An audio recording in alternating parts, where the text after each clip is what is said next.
I want to start by saying that before coming here, just to learn about the situation that was going on, I signed up for a Google Alerts. John recommended hashtag Ukrainian veterans. And let's just, for today example, I looked it up before I got here, and the headline was over 1,000 Ukrainian combat veterans commit suicide since 2014.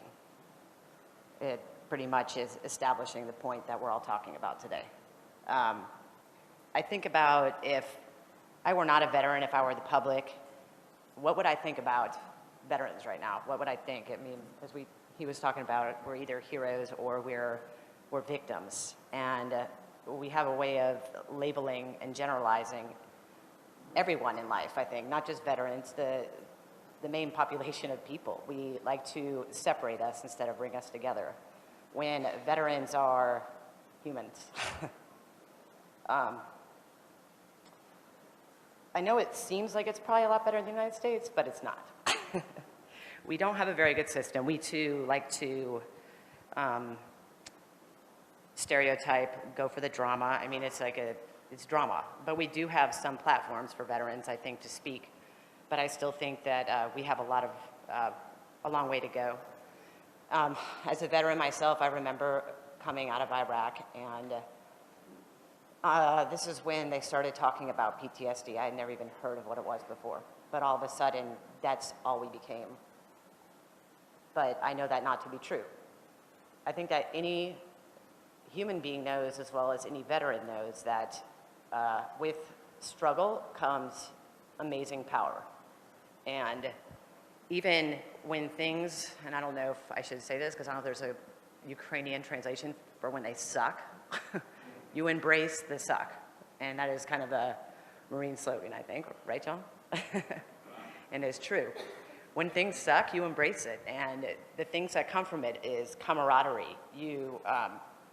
Life becomes simple. You appreciate things more in life. You become, I can't even begin to describe it, but you just make it through, and you make it through together. So that's kind of like the immediate of what happens when you're in these situations, but what happens after is something pretty brilliant, and that is why we're here today. I mean, hi, John Bursler.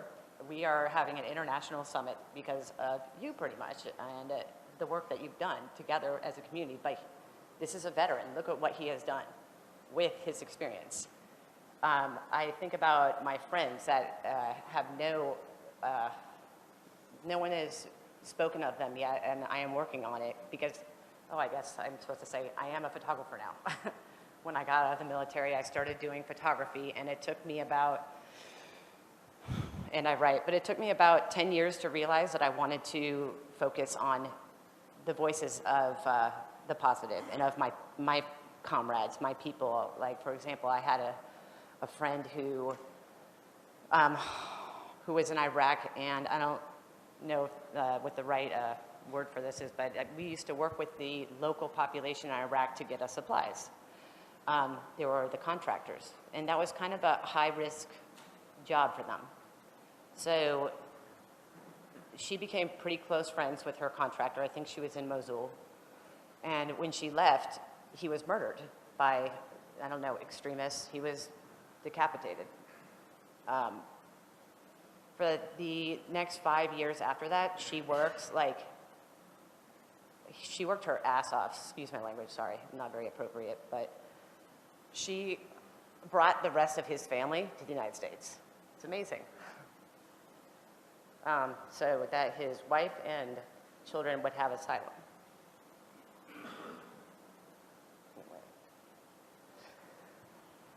Since I've been here, I am just amazed by the power of the veterans here. I cannot believe I'm crying. But